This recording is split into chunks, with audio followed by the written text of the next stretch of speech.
the young gentleman over there, what's your name? Green shirt gentleman? Jeff. Kevin.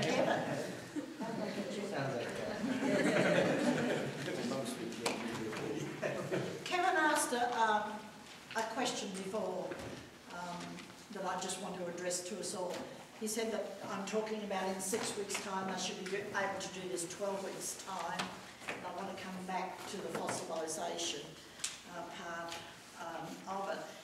That's based on 2 hours a day, 4 days a week. Now I know that you only have the privilege of having your people once a week, and so you have to bear in mind the background that you've got. With fossilisation, when people stop learning a language and feel they've got enough language, the way to encourage them to go is, because what happens is that they think they're at their maximum of learning, is that when you have done some form of exercise, and do this not only just for speaking but for writing and for reading, if you can show them the progress from day 1 to 6 weeks, and then from 6 weeks to 12 weeks, it is such an encouragement. And they realise that they have come a long way. Now what really puts some people off, that they feel confident and they think they can go, and then they come up to a person and they ask something and the person just looks at them, and you know, it really is, it is quite difficult for your ESL student when that happens. Like that happens to me in the language here. Some Americans look at me and wonder, what am I talking about? Because I have an accent, and you hear an I where there should be an E in our words as Australians. So you think we're talking about it's good to die when we're saying to you it's a good day. And so, you know, it's not just... and we have a young man that I'm daily in contact with. I have no clue what he is saying. I haven't yet. I've learned something, that he always tells a joke before he starts. So I've worked out why, because I'm listening for a key word, and there isn't a key word, there's a joke. And then he laughs at his own joke. He's saying what it is that he wants to say, but by this stage I'm lost, because I'm thinking, what is he talking about? Okay, so it happens. We have these idiosyncrasies in our language, and it's just like a Bostonian listening to somebody from Georgia. The difference from it. So what I want to demonstrate and give to you a beginning lesson, okay, about teaching prime frequency words and some vocab words and what they can do in a short period of time. Now this beginner's lesson, Faye and I do this in another language for our TESOL people, and they are always amazed that they can respond after just one session in our class in another language. And it's always been a confidence booster in our ESL class. I can go and start with a beginner's class because we show them how it works. We're not doing that today for you, but this is a beginner's lesson. So what I want you to do is to take one and pass it around your table. Take one and pass it around your table. And take one and see if there's enough to go around. Okay, Marilyn, if you could monitor the tables if they're all got enough.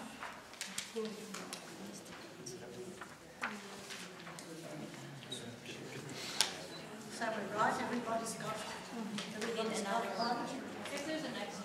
Any left over here? Thank you. Somebody's asking for an extra. Yes. Yeah.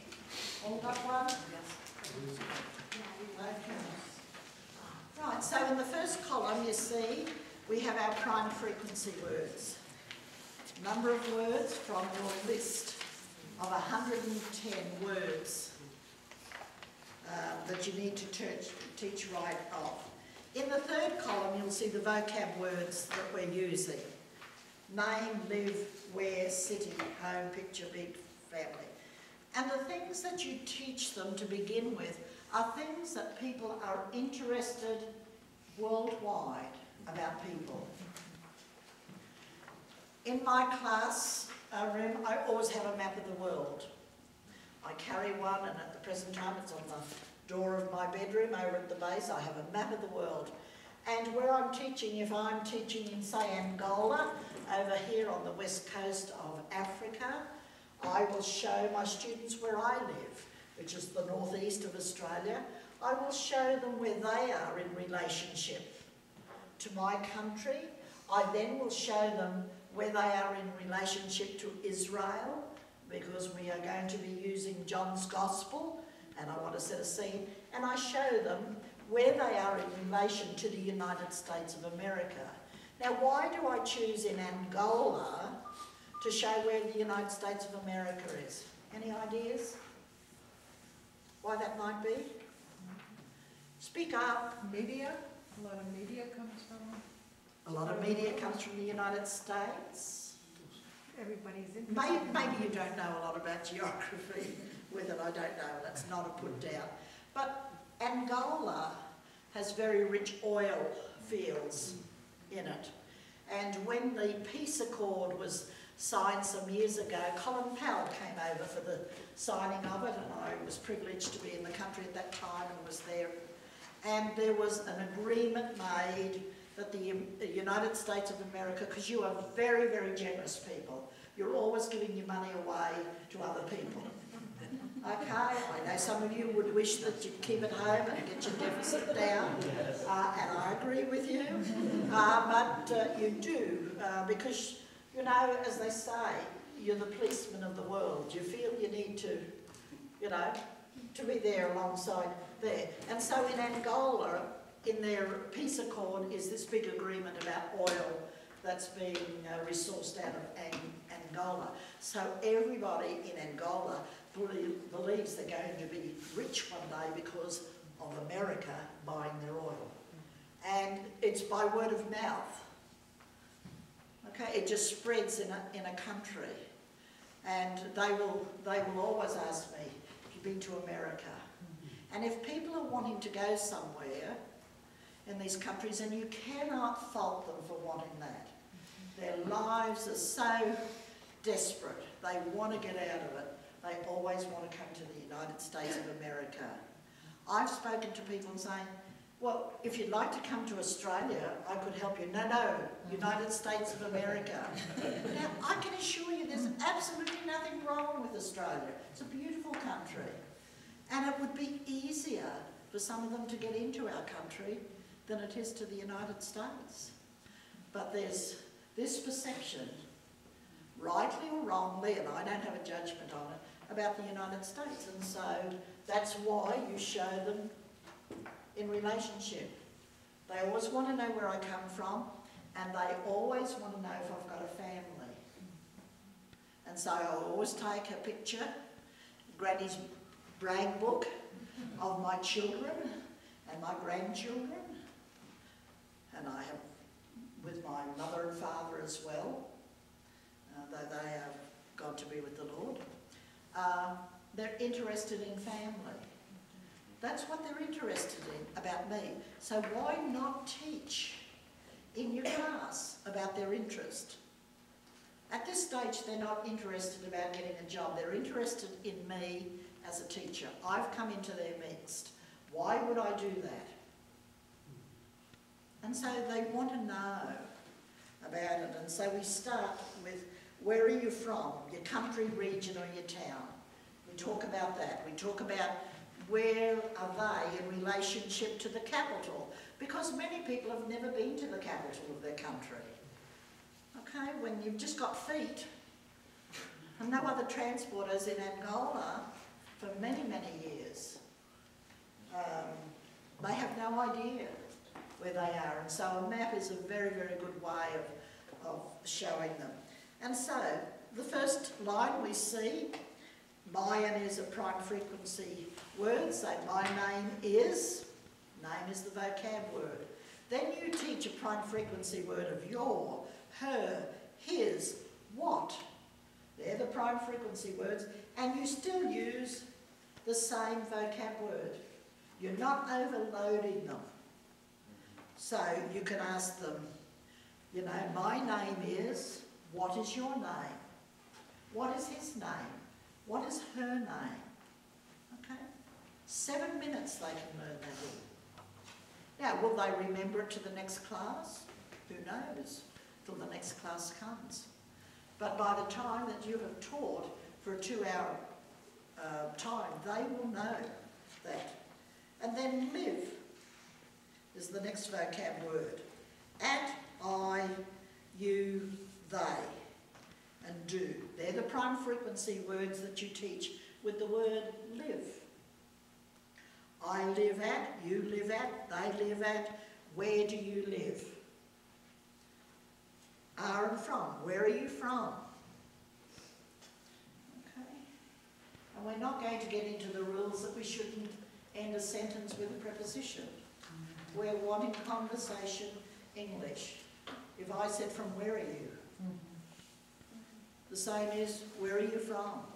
You understand it. Don't be pedantic. Those of you that are English teachers, don't be pedantic in this whole thing. You don't expect your students in first language 100%. Don't expect it of your ESL students. Okay, and then you're going to teach the vocabulary word where, and you need to teach prime frequency do, are, from. Where do you live? Where are you from? And so many questions you can ask once they know what and where. The word city, do you live in the city? The name of the city is, and then there's a picture of my home. And always be careful of showing your ESL students pictures of your home if you are teaching ESL in another country, because our homes so differ from the homes of so many people. Now for me, I don't own a home, but I've lived in homes, so I always carry a picture of my home from Papua New Guinea, which is made out of bamboo, has a dirt floor, has no windows, no doors. Okay, that's the type of home I lived in Papua New Guinea, and I would show them that this is a home I lived in.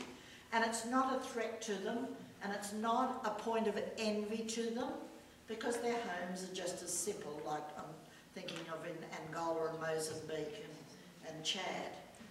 But if I were to show them a lovely ranch home from the United States, with all the things that we have, and you dress your home so beautifully here, you have decorations for season, and you have many, many things in it, it can be a little intimidating, and it can also give a wrong concept of how rich you are. Okay, because possession says richness in many, many countries, and yet some of you can be struggling from payday to payday.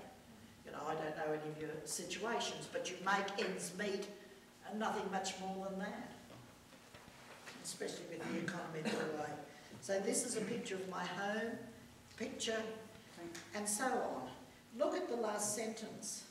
When you've taught 1, 2, 3, 4, 5, 6, 7, 8, 9, 10, 11, 12, 13, 14, 15, 16, 17, 18, 19, 20, 21, 22, 23, 24, 25, 26, 30, 31, 32, 33, 34. 35 words. You've taught 35 words, and this is the sentence they can do. My name is, and the names of my children are, and we live in the city of. Do you think that's speaking English? Yes. Yeah. And that's teaching just 35 words.